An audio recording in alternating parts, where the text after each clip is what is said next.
you doing, Brian King, UK Flooring TV? We're back over in Telford at Dan's shop for our latest monthly roundup. This is June's roundup. This month, our special guests, Geoff Parks and Stuart Moore. How you doing, fellas? Fine, thank you, Brian. And our very own Dan Jones. All right, Dan? Yeah, fine. Stuart, we see your videos online. One thing, we always see Geoff, but you're kind of in the background, Geoff. You just kind of stay out in the background. Yeah, that's right. We don't really know much about you. So how long have you been in the game? 55 years. 55 years, wow. So you've probably seen it all then? Don't ask him that. I ain't seen so much of the carpet side. I've stuck money to our flooring. The only carpets we do is like commercial stick downs and all that. But all the other sort of floorings I've come through, yeah. So are you, from starting off, you've been mainly commercial? Yeah, I started off with Dunlop Semtex, which was mainly crunches. They used to do a bit of sheet, caulk, rubber as well. I worked for Neon Contracts years ago, and a few other firms. Done quite a lot of time in the hospitals, the old hospitals, working. A lot of lino? Yeah, yeah. In the with the early lino days. paste? Yeah, I used to like the old armour floor was lovely. I'm not too keen on the linos now, they're a lot thinner. They say they're more flexible, but I used to find the armour floor 320 was a lot better to handle. Yeah. You know, that I used to have 450, 670 lino, and it felt different under your feet. It's the same as rubber now, it's all thinner. Yeah. It all used to be thicker. Even the old crunches in the early days were quite thick. Yeah. And Everything's felt like thinner a bit- now, innit? Everything's In an thinner. oven. You got to work with an oven. Yeah. Literally put the tiles in the fucking oven, take them out, put them in boxes, put them aside, next one's oven. Now like another fucking oven on site, can you imagine that? Hot plate. Hot plate full of Stack 'em water. up, yeah. Stack them on, stack them up back in the boxes. Although on Dunlops, their tiles were a lot softer than Armstrongs and Marleys. During the summer, you could lay them cold. Yeah. You know, had a decent notch. Come the winter, you had to warm them. A lot of time you used a primer stove. 2 on top, back in the box, 2 on top, back in the box.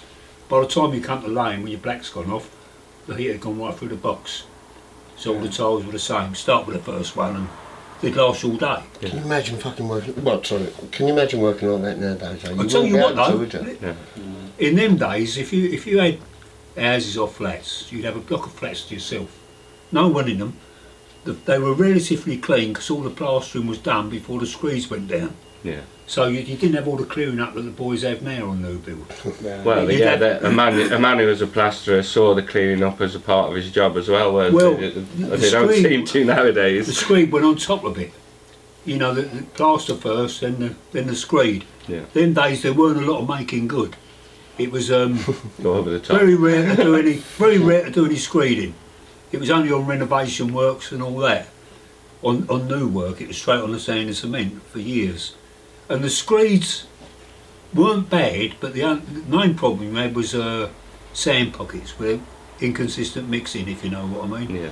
You know, that sort of thing. Whereas the screeds nowadays, they're more solid and everything, but a lot of them, especially on new build, the levels and all that, you look at the window like there's inch slip there and like down here this end, you've got to straighten all that out and whatever. Yeah. It's all green and blue bag, wasn't it? Back when I started. Green It was- bag. We used to have Bowles green What bag, bag of that in the garage? render floor come out. Dunlops had their own screed, which was more like an acrylic in the early days, funny enough. Yeah, you didn't have to know so much then because you didn't have so much choice. Was red bag acrylic? No, red bag was water based. Yeah. And Yeah. what was blue and green? Was red, blue and green, was it? Yeah, Green they was acrylic, Green wasn't it? bag, Well, you used to have on bowls. You had 108 liquid, 114 and 128, didn't you?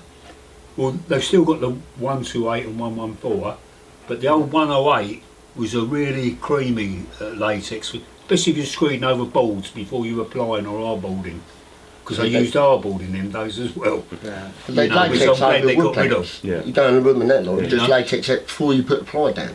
If Right, it's all right. cupping and Yeah, rippling if you had everywhere. cut it, yeah. And that I only done screed it once. was ideal because it was soft. All your fixings went through it quite easy. It went off quite quick, and it was the consistency of it. It weren't like the screeds now that flow. None of them flowed. Yeah, oh, You pulled yeah, I down remember the trowel that, and yeah. left the marks, and you had to rub them out or Yeah. scrape them off. But for going over old boards and that, it was ideal. Do you ever touch Ardex yellow bag? No. That was very latexy, wasn't it? Oh yeah, when you learn, it's like putting down feather on the floor, but then you just pull it over again and give it another coat or something. But that's how I was learning, because Goeff was really quick and he was teaching us, so I'd do about 4 coats on one. But by the time I've scraped it off, I've got 9 a bag of fucking powder at the end of it. But you had to literally pull the lot over like feather, but the ammonia and that lot, when you start mixing that stuff, was so strong it would make your eyes water. I remember as well, like for years when I started off, we never had mixers. We used to always do it with a stick. Door bar. You used to put a duct tape around the door bar and mix it all up like that. Snap the paint to sprue, juice his handle. But years ago, going from a floor lad, I must admit, from what I know now, so when I met him and stuff like that, I was domestic first 15. I didn't know nothing about latexing or anything like that. I almost want to go back to the first jobs and sort of like say sorry. Because I just didn't, I see a rub and stuff, I didn't know nothing about any of it, and I only done it for like cushion floor really, and then but no, I didn't really know there was much about, because on the domestic scene you weren't learning that. I feel like going back and saying sorry. well, compared to what it was now, I should have put a DPM down on the one like first time, but I'll never forget it, because I had to go and buy another pair of trousers, because I literally got in such a mess with it. But no one ever showed me. I didn't even learn from porn back then, because literally we used to float all like cushion floor. Bit of double-sided tape around the edges, that's all you get, and that's about all I knew about art flooring. I didn't know that until I left domestic and went to a Linden owned one. I was a good carpet fitter, and I thought I could do it. I'd done one LBT, but I thought it was heat gun, and the silicon man comes around, it's so fat it don't really matter. So anyway, I've done my first plot, and the next day and now, and it's new on the company, I've gone, he's pulled us into the room, and he goes, right, the carpet works good, but your LBT's dog shit. I would stick the game up and give it something else, go piss off. And that was it, and I come out there thinking, yeah, I can't be that bad. I just didn't think I was that bad or whatever. And I used to see his man on the Epsom site, and he'd always be working late. So I thought, sod it, I'll go and introduce myself and see if the governor's an arsehole, you know, and he does it to everyone, so I thought I was quite good. I walked in and just saw his prep. And I suddenly realised how bad mine was. And then that was it, he just took somebody's room from there. How did you get in the game, Stuart?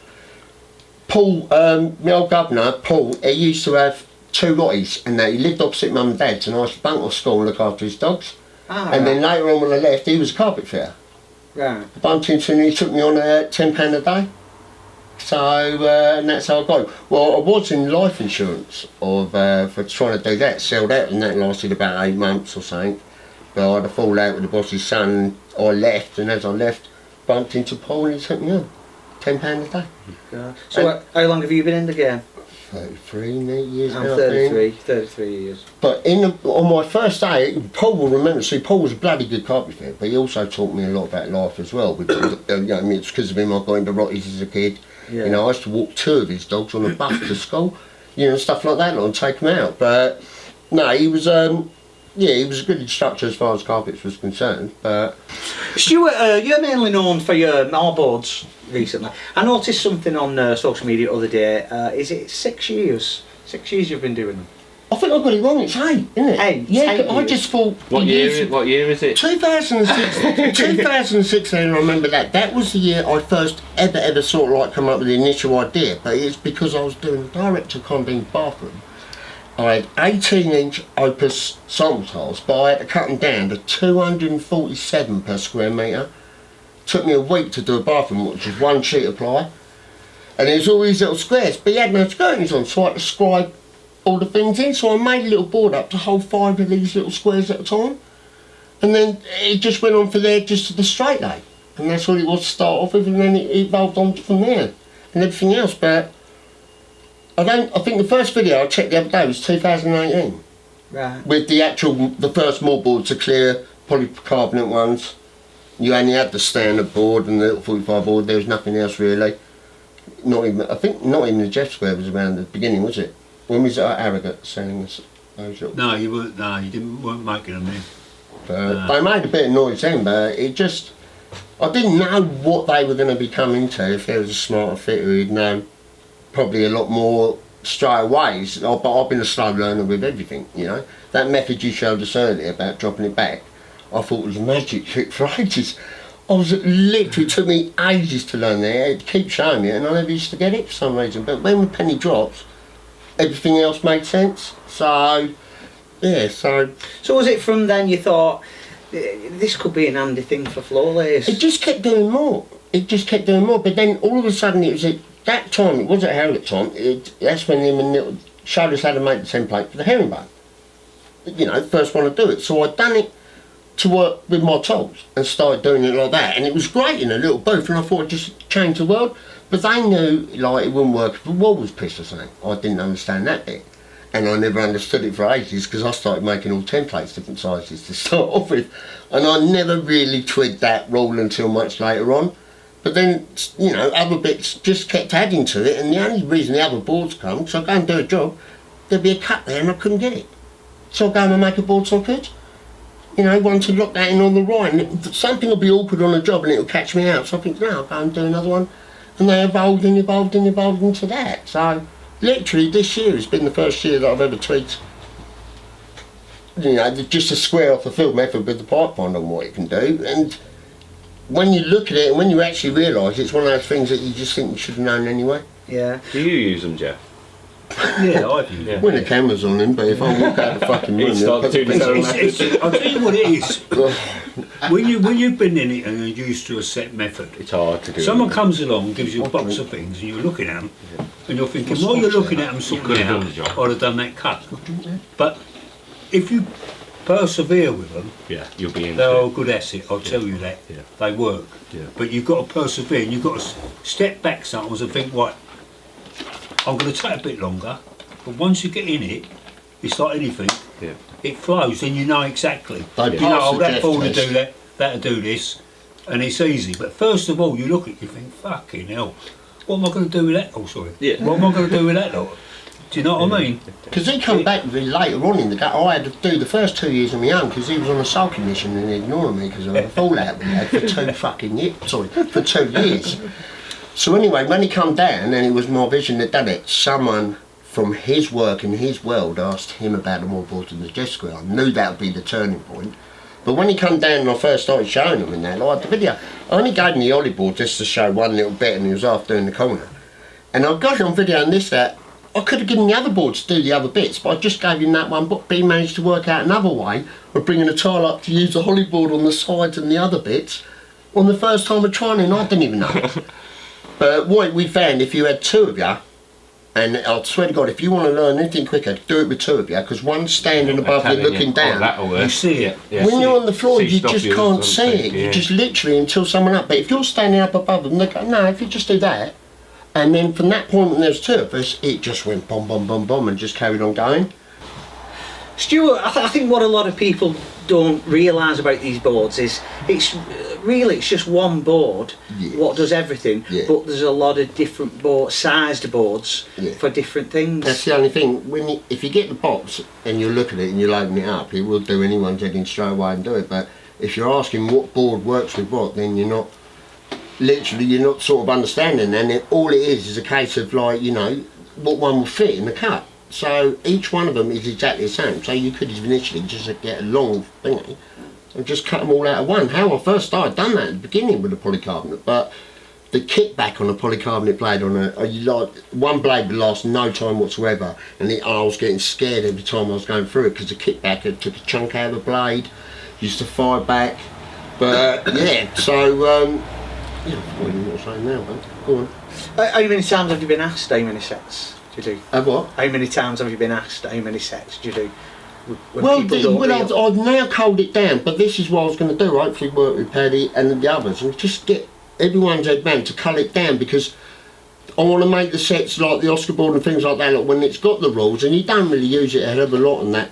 It's only with the 9x3s. Take that out, and just have the bits where you're going to need it. But every single job you come across, you think, oh, I'd need it for that. I'd need that one for that, because it all depends on what cuts you're going to do. But really, if you're just using one plate for, you'd only get the one board out. You know, you could do the whole lot with the holly board, or you could do the whole lot with one of the others. And just, you'd have your favourite ones you come to, but you'd have the one if you needed to do those ones all the time. And it just takes that positioning out, you think, with the time spent balancing on for error, the lock boards were just simple, they just lock on the end of it. So when you whack it on there, you know where that pipe is, you know where that thing's going to be. Otherwise it's always by eye, isn't it? So, and that's all it is, you just do that. And then instead of balancing the tile on top or topping it over, it's just the scribe, isn't it? It's the same one. Where did the names come from? I know, well, obviously Geoff scored. I wanted the other ones are dogs. So there's the Hollyboard and the Yeah, see, Oscar. the Hollyboard was a bloke in Liverpool in there, the first bloke I want to see. So I wish that one was called the Oscar board or something, because like it's a favourite one, but he's not bad, is he? But it was his dog called Ollie.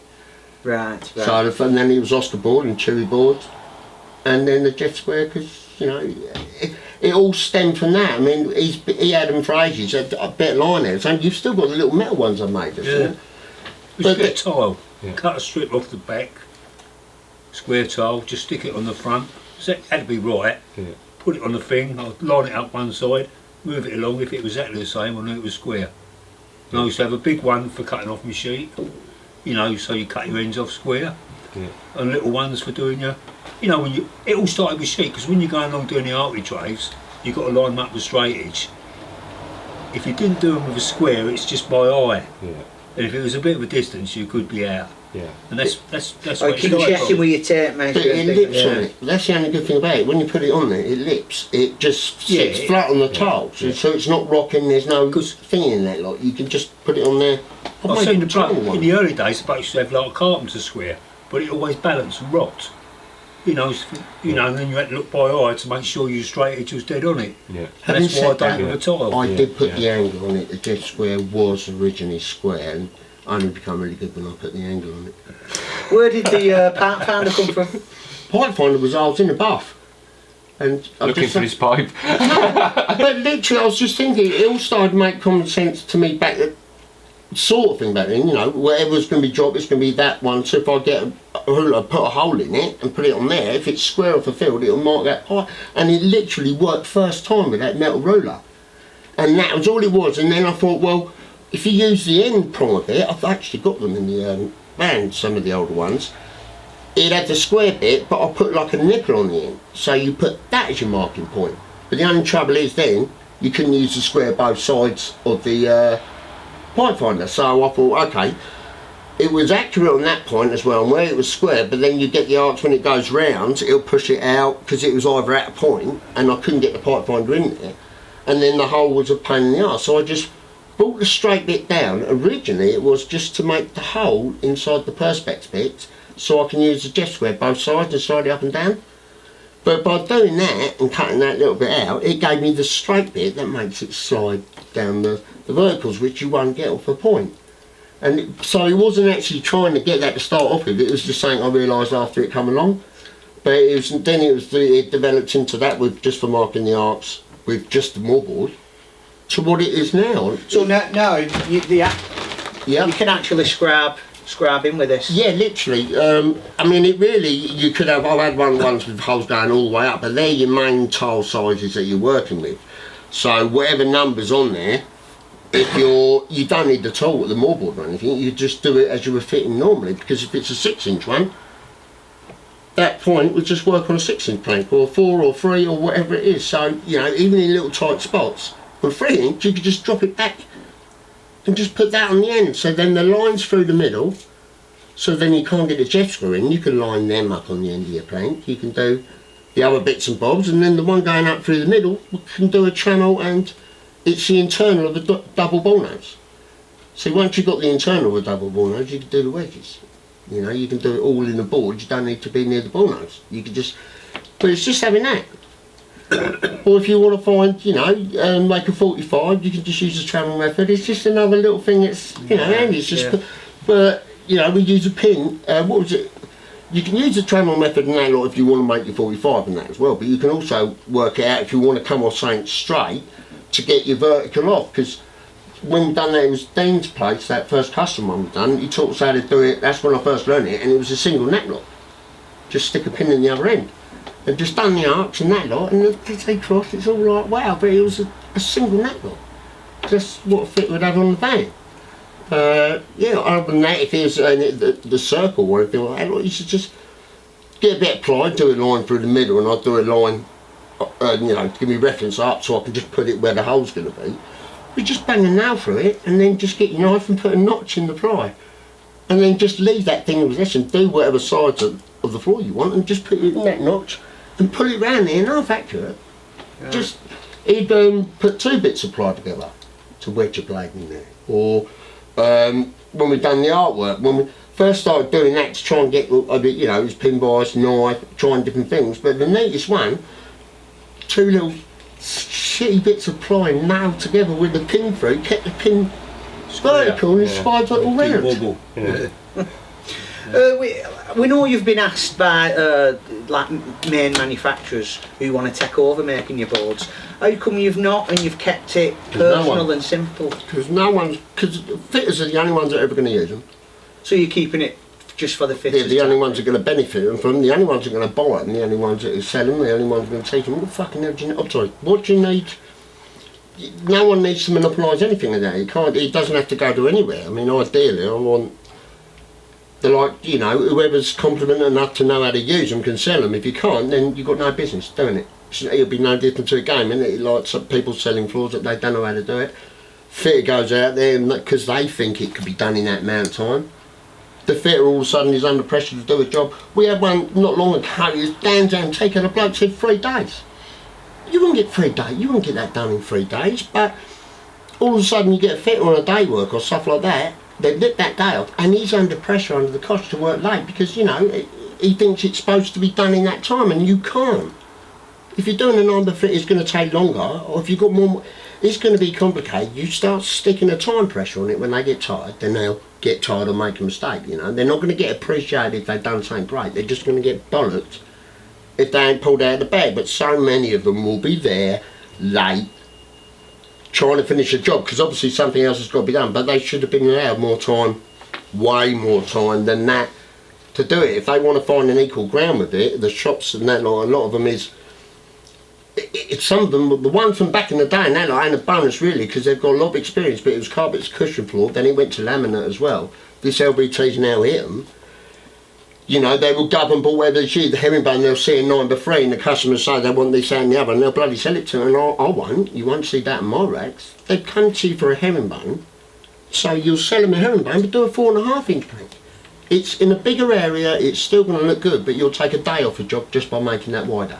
So basically it's for anybody, it's not just for people coming into the industry, people starting off, it's for experienced if they're selling fitters. it, you just give the fitters, I mean, years ago it never used to be a problem, was it? You work the shop, your fitter to work for the shop, he thought the shop was his, you know, he went out there, each job was as good as the next one, you know, your customer relations, everything like that is all good, but now, you know, even if you do a great job or something like that, like, you know, if you've done it in time, for the thing is, they don't care about the other stuff, and it does affect some of these lads. I've had some of them, like, they write to us and that lot, and their head's done in it, and they're tired.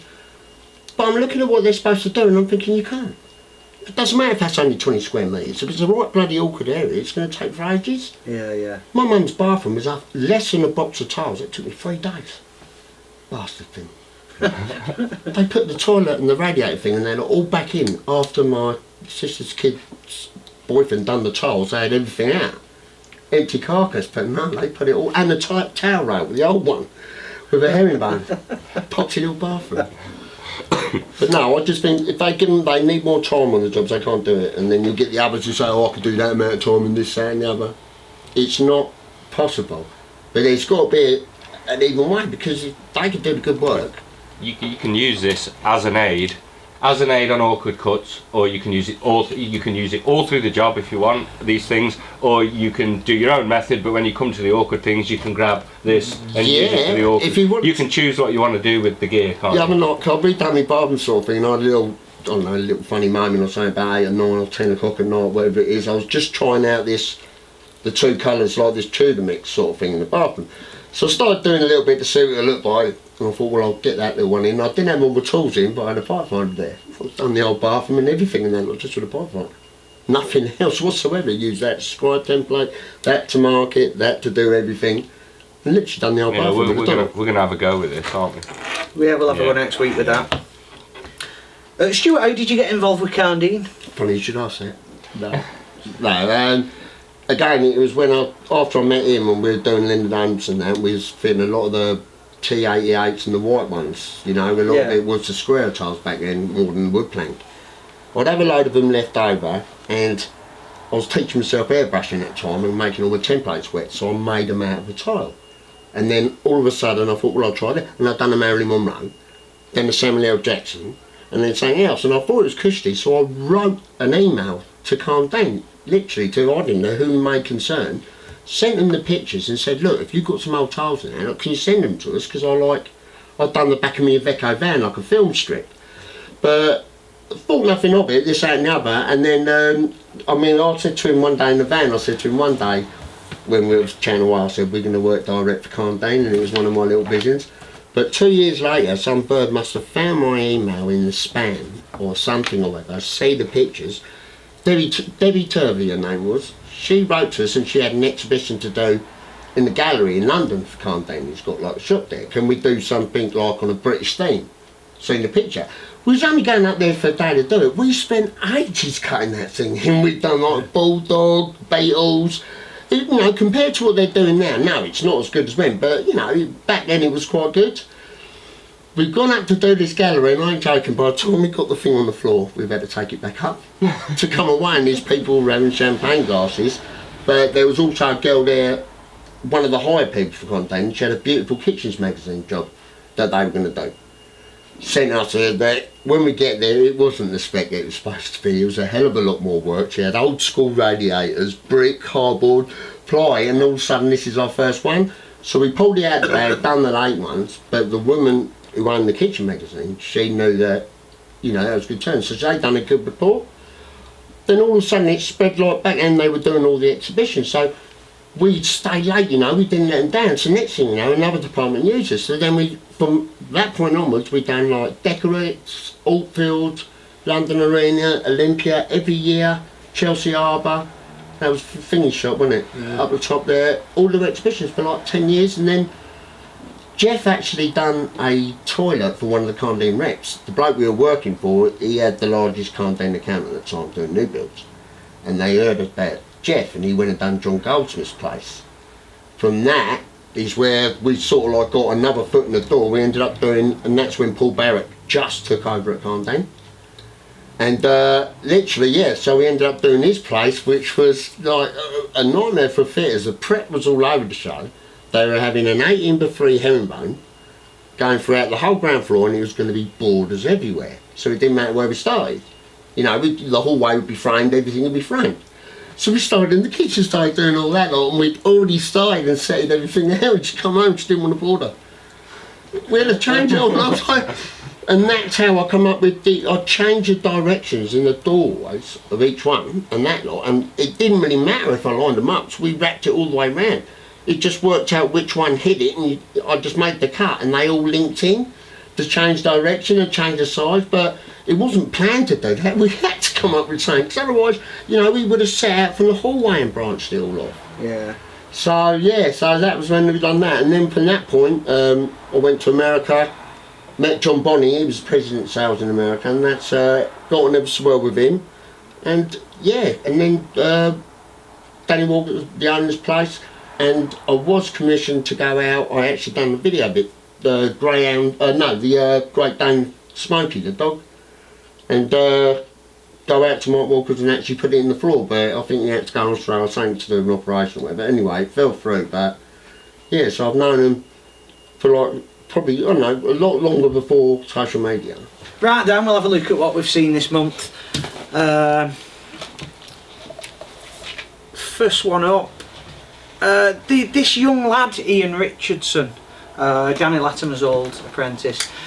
He was an apprentice with, have you heard of Danny Latimer?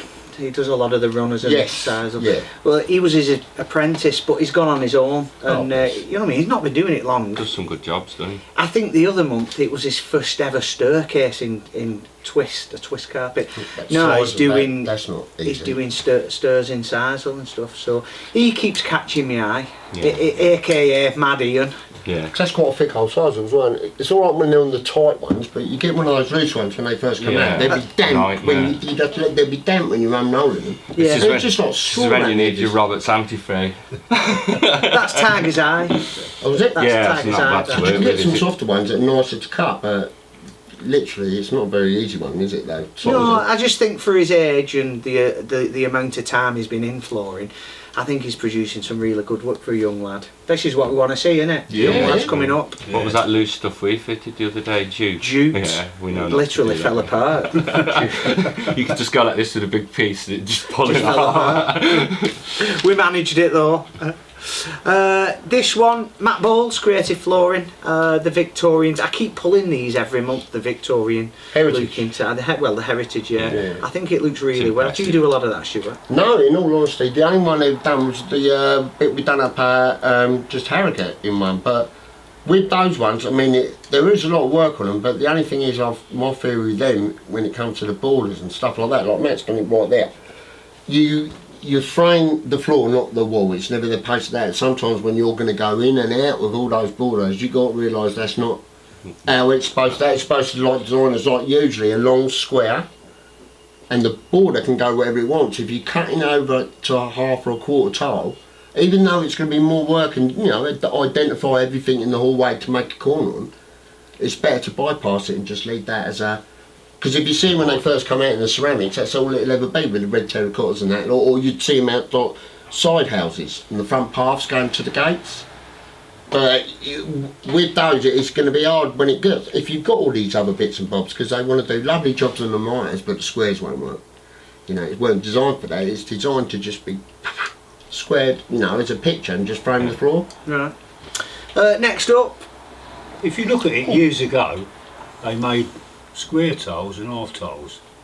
They couldn't cut them, could they, in the Roman days? So that was your picture in the floor, and they filled the rest in with whatever.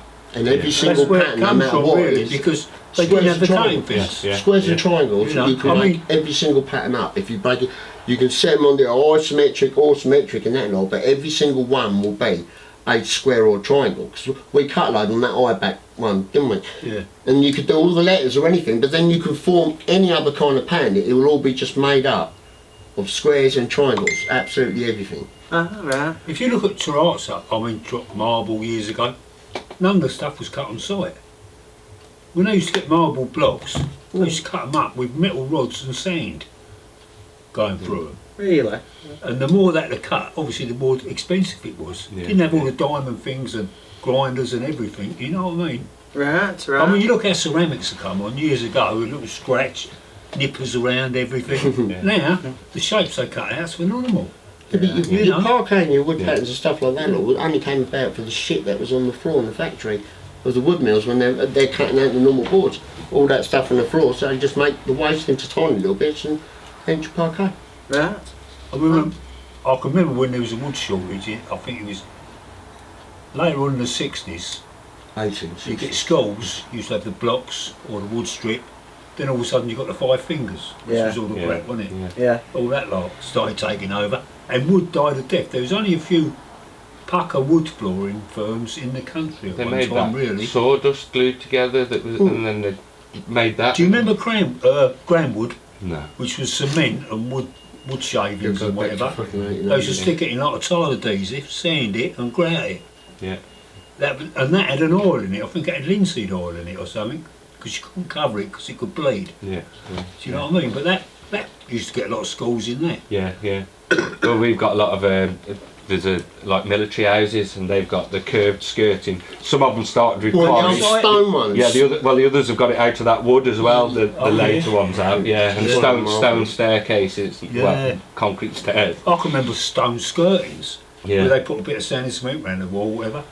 Went off with a trowel. There was always an Harris, so if you had to cut in, you had to try and rub that out Yeah. square so you I could had to get a get bit. stone horses landed all the way up top up in Covent Garden, all the way down to the bottom, massive open stone steps, stick all the gripper and turn it all in, but to get the bottom ball nose to work on it, I just flexi fixed the net little gripper on the bottom of the lip, so tight now until it got stuck and got that easy roll and bowled it in, and then just went round the whole lot. Right. Better go to the next job, else we'll be having the movie here. Next one. This impressed me. Mervyn Weir. Is that the boats, is that? Yeah, I think it is. a Only cruise ship. $200,000. $200,000 carpet. Go on, cut that short, would you? But, yeah, that looks quite impressive. I don't know.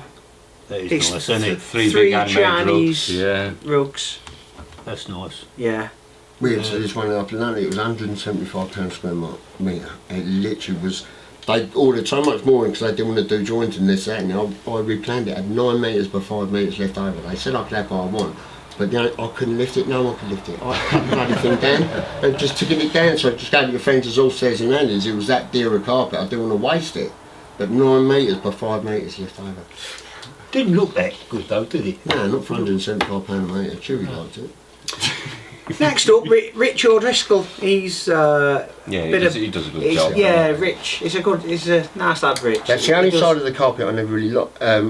Is the that flat weave, is it? It's the Brockleys flat weave. It's the Hessian backed one. Yeah. The right outside is a beautiful staircase, isn't it? Yeah. All the stuff now, where they do the edges, so they bring it over. Some of that is absolutely stunning, but the flat weave, and when they do the mortar, some of that you're looking at is beautiful. Yeah. See, that's one thing. If I was going to do it, I'd want to learn. I see more of this. I fitted quite a bit of this as well. It's like the flat weave tap with the Hessian Like a herringbone, secondary yeah. back carpet. But that Was it impressed me. thicker then? A bit thicker, because first time I ever tried anything like flat weave, I didn't know which way up it went. Yeah, It looked the same, the top as it did the bottom, and it was so bloody thin and that, and it was expensive. That's the true flat weave. See, I worried when I was cutting around the arcs and that, in the end I just cut a hardboard bit and that lot, and I had that wedge, and I used to put that underneath everything when I was cutting it, because I knew I didn't want to double cut.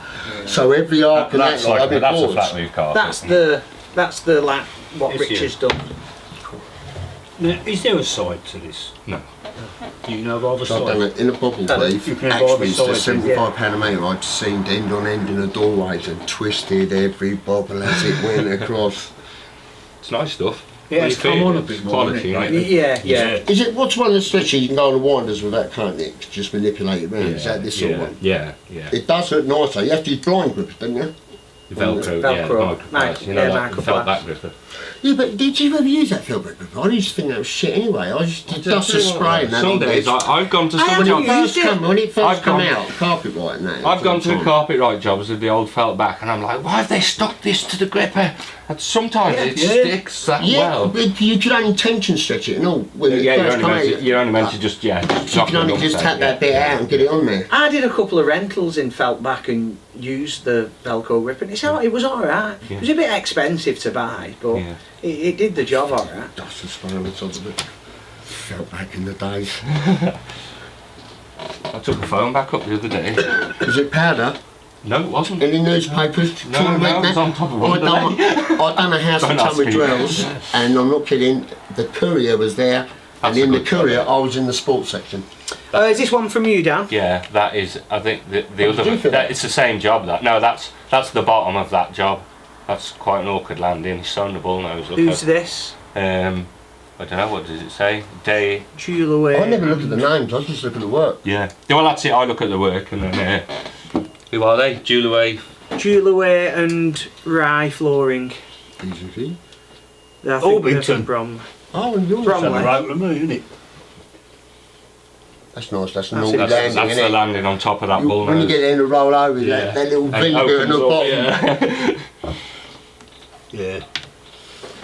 What are you fucking doing? That's nice.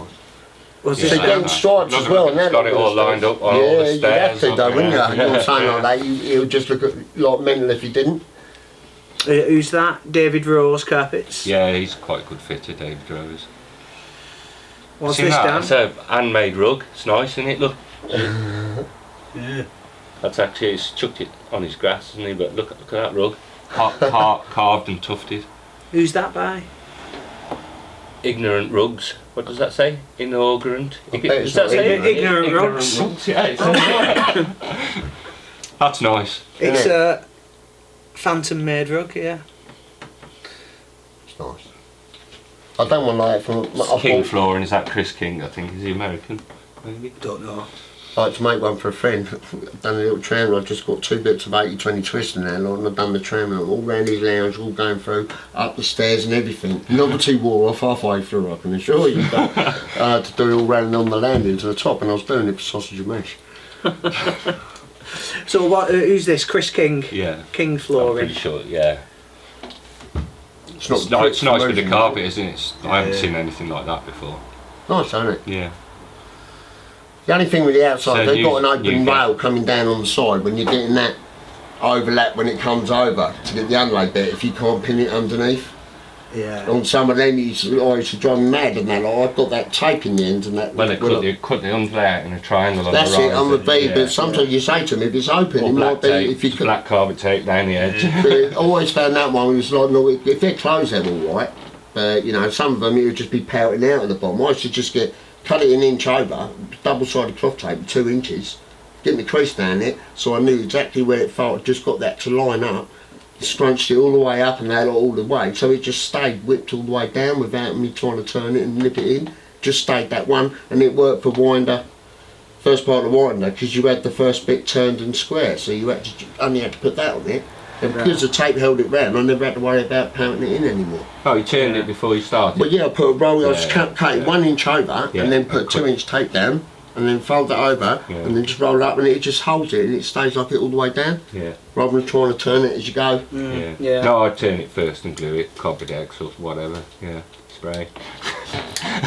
Speaking of spray, what's There this, you go. Dan? Big fan, by the way. New G26 from Gecko, just says high-tack carpet spray, but I don't know what the one Dean gives us, but I'll tell you what, I think that glues That's a bit. I think That's we've got 22, 25. same make as that. Yeah, that's what I mean, but 26. we got the box of the contact one, I'm telling you that, I think it's brilliant gear. It What's that one? That's a high-tack premium PCM I spray. spoke to Rachel Morgan a week or so Who's ago, the girl from Gecko. She's Hello, got Rachel.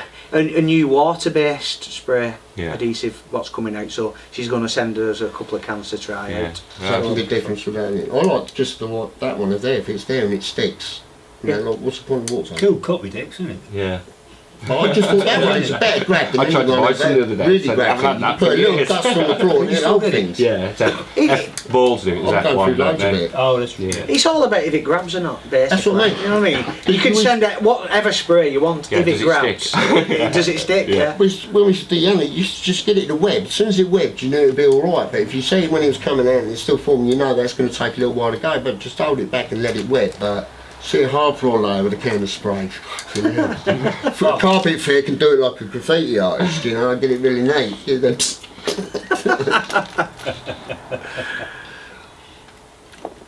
This young lad as well, it's Daniel Thompson's apprentice, Lucas Burton. He's another one. He's only been doing it literally 2 minutes, and Daniel keeps putting pictures on of him, like he's screeding, like you know what I mean. it's got a Fitted. bug fit though. hasn't it? Yeah. Some people can pick it up, can't they? I was so bad. I hit the skirting board 9 times in a 9-foot room on my first day. Still remember how 9 times in a 9 by 9 room. Big 50p pieces. See, when I started off, we didn't get to do anything like that for months. You done a lot of sweeping up, didn't you? Yeah, We weren't doing none of that when I think, because you literally Cupboards. never had to do. We were just floating cushion floors and that on all the time. Latex would be very every now and then. We've done a few burnt runs, but other than that, none of the stuff they have to. Today they have to know the I used to have to gripper and underlay cupboards and stretch Yeah, cupboards. refits. All it is how to go involved. Now it is LVT's more coming into it, but the only trouble is the whole floor layers ain't the ones there telling them all the rules. So the rules on it are just. I started off commercial Yeah. for first couple of years, and all I did was uplift and sweep up. Yeah. That's it. I never touched a knife for months and You months. practice, you keep your cuts and you do your mum's house, your own mate's house, and then you start getting your private work in. Well, it used to be the refits. Dad would be fitting the new bedroom. I'd be fitting the old one in the small bedroom, and it was the refits where But that's I when you used started to practice. get on it. Yeah. Rubbing down. I used to get me rubbing down with a curb and stone as well. Yeah. Get So I rid of did you buy for a one of bit. them for Send the him off day, with but that. I turned up like 2 days later when I walked by smoking later and tried to rub that down. I'm not being funny, I didn't help myself. But I was, floating a bit because I wasn't really bothered about it, those trial marks and walk out. I used to have to do it, and then they'd walk in and go, "That's not good enough. Do it again." The only thing is though, if you can go in this one, if you don't do it right, it will take, you might get it done quicker and get away with it and get out there. Don't mean you've done the job right. There's only, hard flooring is not like carpets, it's not forgiving. You cock up, you're in trouble. Yeah, you When we might get first- out of there. They never want you back. When we first started latexing, I mean, a lot of it on your new work was just skimming, more or less. The floors weren't that bad. But later on, when you had to, like renovation works and that, it was always a coat. A lot of times we'd put fine granite in it, so you get a thickness and you can push on it with your trowel. You give it a scrape off before it went right off, and then a skim. You always have to give it out of a skim to get a finish. You never had no finish. You just give it a skim over to Yeah. make it nice and smooth, and then rub it down. Twice as much latex. You build up your levels, then the final skim. I mean, a lot of the screeds now, you get NA. Can you rub that down? You shine it up, but you But can't it's really rub much perfect out in of it. everywhere. You know what I mean? Some of it's really hard, isn't it? I mean, I can remember blokes say, I don't have to rub down the screed, rub down my foot. I mean, yeah, do you like it? Because when you do a screed and it's wet, when it dries, it looks nice, doesn't it? Yeah. Only until you put a stone over it do you see all your discrepancies. That's when Show it them a shows it picture of up. one of those fish ponds everyone does. When I show them that, like, you look at it and just go, yeah, go on, show me when it's rubbed down. Because it can look The different. glass, yeah. But if on the bag and bottle, especially with 1200, you hang around for a little while. By the time you've packed every well, something like that, half the time you can get on it touched right. Get a metal ruler like the one I just showed you, go around the skirtings and just pull it over the floor. You'll get rid of any kind of undulations while it's still soft, and you ain't got to do the rubbing down the next day. Just get on it green and just pull it over the trail and you hear it. And you can like literally clean up all around the edges and save all that rubbing down if you just wait a little bit longer at the end till it dries. Rather than better walk bait, you can't, you've got to wait till the next day. Yeah, yeah. I don't know, I've done that before. I've walked in the room, oh, it's dry! And I've stopped for 2 seconds. It wasn't dry. Next up, CP Assessments. They've got an open day on the 13th of October. It starts at 10 o'clock. It's a charity event raising money for Andy's Man Club, which is mental health for men. It's a charity. Free food and refreshments, lots of prizes and giveaways and demos on throughout the day.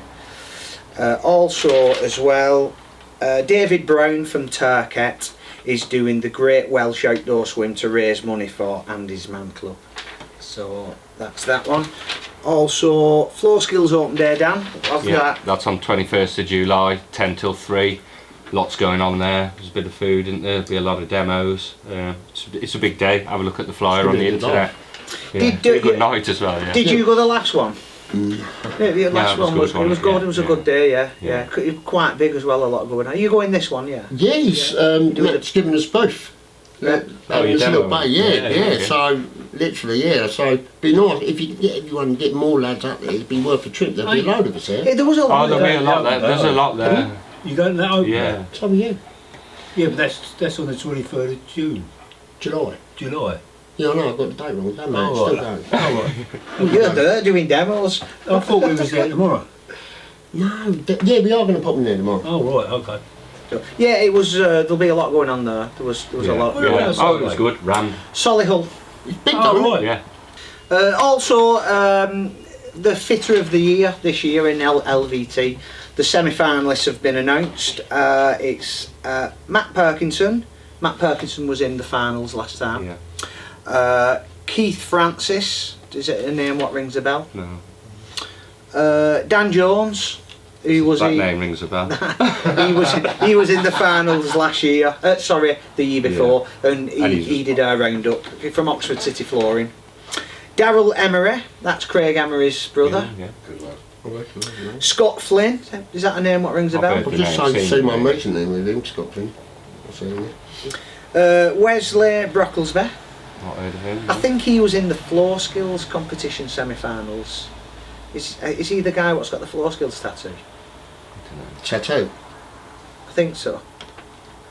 Bit commitment, isn't it? See, that's what you want to do. Get more boards round. I've got that more board. I'll show you. Tat on your arm. Dean Dickinson. He was also in the finals last time, and Ian Bolton. Ian Bolton, I know Ian is from Preston. So those are the semi-finalists for this year. So it's quite a few new names that I've never heard of. Yeah, which is good. Got to have balls to enter, haven't you? Yeah. I mean, Putting yourself out I there. think it'd be hard one to Yeah. judge, and you ain't going to enter unless you're really, really good in that. Oh, she knows it is hard, very hard to judge. So it all depends Because on they're what. all like top standard, aren't they? A lot. We've seen what's involved There's not this much in year, it, is there? and it's quite challenging this year, and Yeah, it's harder than Yeah. the last time. It's got real life stuff Yeah. around it, hasn't it? Well, like people walking in and out, electricians. Yeah, and walking through screens. that. But no, to actually go anything like that, or like anything like even lads that do the courses, it's about the one who does it, who takes it, to have the courage. And do you know what, when you watch it, you sort of enter into their world because you're rooting for people. You don't even know some of them, but you see what they're doing and that, and you do get immersed in it, don't you, when you watch it? It was massive back in the 90s. Well, it was carpet, wasn't it? Like That must be even harder to judge the carpet one. Yeah, I reckon they're all as hard as each other. A quick glance from the top and they look There's the same. But then once you start digging into things, the carpet fitter will know and they'll see it. People like yourself, you'd see the difference between them. Your average person probably couldn't see the difference between them. The floor layer's got 6 cents and then I've always said it. You don't often come out of it, but when you're talking to someone who ain't the real deal and that or whatever, you don't necessarily pull them straight away to apply, but you know. You always know if that one's bullshit, and the carpet fitter usually would judge the other fitter's knuckles. He'll know what sort of fitter it is. Yeah. You know, if they've got knuckle draggers and that, he used to do a lot of tempering things, and he ain't got the calluses on them because Price got one elbows. But when you're doing the carpets, they want to just come up and that lot, and that'll be that you'll know how a floor layer uses a carpet trimmer or not. Thing and that lot, you're going to judge them usually by their knuckles and their hands. Yeah. You can half tell whether they're half decent floor layer or not, but that is the little perks and things and that lot that you will judge each other on. Yeah. I mean, on that, they judge them by their van, don't they, and everything. They will. I think the semis they'll come and have a look to see whether you've got the right kit with you, and you could turn if you've turned up. I just said in a normal car with a load of brand new tools, with the prices still stuck on them and things. That again gives you a bit of an idea about the man, back of my van at the end of the job though, because it ain't. I wouldn't say that your van points are as serious. It wouldn't matter whether your van's 50 years old, 3 years old, or whatever. It's professionality they're looking for. Really. It's still a hard one, so I don't know. It's got to be. If it's all fitted, done and neatly, nicely, that's only you can get to that standard. You're not going to get it much. But I will say, people with clean vans don't do much work, I think. But I've always said that thing about people that they want to really worry about the OCD and stuff like they're so good and that lot, and they'll blame me on that. You know, I have to have things so perfect because I'm so good. It's an illness. But you look in the back of the van, it's a shit. They have to have everything perfect. You know, but I would never show the back of my van, even tidy. If you come and looked in the corner of the warehouse where I'd been doing something, everything's a big turn mess. the video on. I will clean it. I will clean it up, but I'll get through the job with the mess. You go in that, you think, where is everything? But I know where everything was, but nobody else would. No. Honestly, emptying out his van before it was an operation. There's shit in there you won't throw away. Absolutely love it, and all of a sudden it's, can I put some stuff in your garage? A bag of shitty rusty wire wool but can't throw it away. A block of wood I've actually found and that lot for him. A block of wood which he wraps carpet round, so if he's using a hot glue gun, if you're doing underfloor heating, he'll stick all the corners with that, with his block and his carpet and that lot, and it's so precious to him, it's unbelievable. Like a red dustpan and brush, he was going mad to look at it, and pitch up's got a crack and a hole in it, but no. Keep hold of it. Yeah. Unbelievable. NICF, the Naturals Master Fitter Assessment, that's actually up and running now. I know there's been a lot of talk about it because the paperwork's not been finished. So, they're doing a Master Fitter category in Naturals. Did you do? NICF I haven't done a little carpet, like I said. I do quite a bit of that. Carpet fitters can make good hard floor layers. Hard floor layers do not make good carpet fitters. They're terrible at it. But a carpet fitter can turn his hand better towards the LVT things, but you see with the carpet station, the brick bolster, and it's hilarious. So anybody wants to do the Naturals Master Fitter Assessment, you can book us from. What's involved in that? What's the master fitter? It's going to be a join, there's a flat area, obstacle, a join. There's low radiator. There's 4 stairs, two waterfall where you've got to pack the riser out, and 2 upholstered. Oh, what? And then there's a bull nose as well. Yeah, and there's all the ceiling and everything. Yeah. All the process. Whenever you see your sealer and that, I used to just let you say the other heat seam tape. The gold tape would be enough to do that. It's only I started on the ground learning about that seam sealer and how good it is and stuff like that. Started using it. I should get a condensed time. I mean, in the end. Put it underneath. and nowadays- put it down. With Naturals, the anti-fray spray is an absolute game changer. Well, we got That is this. brilliant. We've How long has that been had out? we've had this Spray? off Steve. Spray. Wow. Does it work on clothes? Yeah, no, it does work on. I use it when I'm binding. I spray it on the edge of stuff you've cut, Do chopped you, it do you frame. do all that whipping and binding and all that? Yeah. Right, next we're going to move on to training centres. We've had a straggler off the streets walking as well. We've got Paddy sat in corner here. All right, Paddy. Hello Brian, hello everyone. He's the director. Right, I'm going to start off with Fitter, the Flooring Industry Training Association. In June, they've got Carpet Basic. That's a 4-day course starting on the 5th of June at Kilcoddy up in Scotland. Then they've got the Carpet Intermediate, another 4-day course, the 26th of June in Kilcoddy. They've got a 1-day bullnose workshop, the 21st of June, Kilcoddy again. And they've got another 1-day bullnose workshop, the 28th of June in Loughborough. Estimating and planning for commercial flooring, 2 days, 20th of June in Loughborough. 1-day moisture course, 22nd of June in Loughborough. What have you got for? We've got floor skills, so don't forget the open day, 21st of July. On the 19th of June, we've got subfloor prep level 1. Again, on the 19th of June, is running estimating surveys and subfloor surveying. That's a level 1. That's where shop owners should go to it. No, it is a retail. It's a retailer course. On the 22nd and 23rd of June, they've got an epoxy PU resin level 1. 12th to 14th of June, they've got LVT level 1. 19th to 21st of June, they've got LVT level 2. The 22nd to 23rd of June, they've got an epoxy PU course. And the 5th and 6th of June, Harvey Maria course. And then domestic vinyl is the 12th to 13th of June. Commercial vinyl, 26th to 28th of June. Carpet level 1, 20th to 21st of June. And carpet level 1 and 2 combined is 20 and 20 to the 23rd of June. Level 1.5.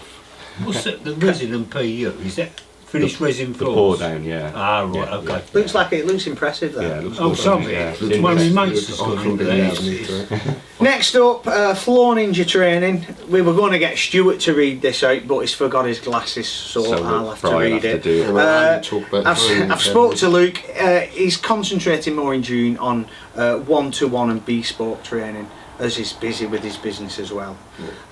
Also, we've got our mate Paddy, MN Floor Training. What have you got coming up in June, Paddy?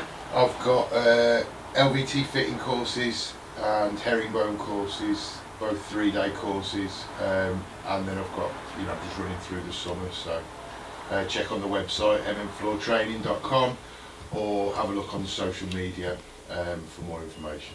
How's your online training thing coming on? Alright, I'm doing more recording for it this week and next week. I'm hoping to launch it in 3 or 4 weeks time, so it's been a lot more work getting it up and running than I first anticipated, so but I'm just taking my time with it. I want to do it right, not do it quickly, so again, it'll be details of that will be on social media in the coming days and weeks.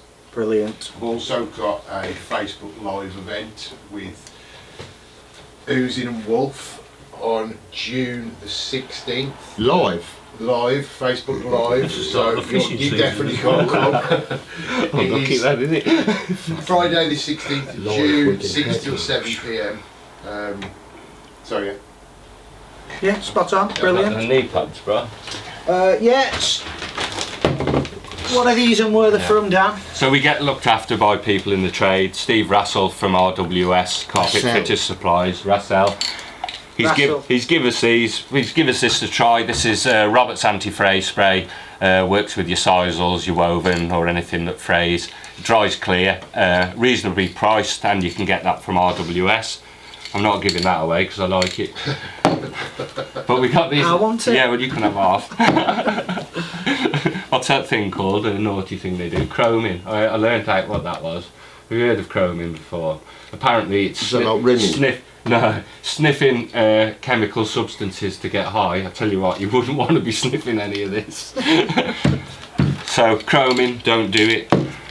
And we got the knee pads from Robert, so what we'll do is when we get the bay out as well and have a tat around, we'll put these on and try them. But Steve's give us these and we're going to give them away, so I don't know how we'll give them away. We'll work that out in a bit. Just give them to What do you reckon? Just same as we'll put names in art and just give them Yeah. pull a So we've name got out them. and give them away. So Cheers. that's our next tool giveaway. Cheers, Steve. Right, well that's it for this month. Stuart, Geoff, thanks a lot for coming down. Thanks very Been much. great seeing you. Thanks for Yeah, coming. enjoyable. Yeah. Yeah, it's mine, doesn't it? Yeah, it does. Well, it took you hours to get here, hasn't it, yesterday? Yeah, so it was rock bars. Yeah. But we're here now. But yeah, thanks a lot. Cheers for that. Cheers. And we'll see you next month. Oh no, we'll see you fucking come next back. week. We're going to get the marboards out. Dan doesn't fit LVT, So we're gonna have a we're go going to with that. see how easy they are.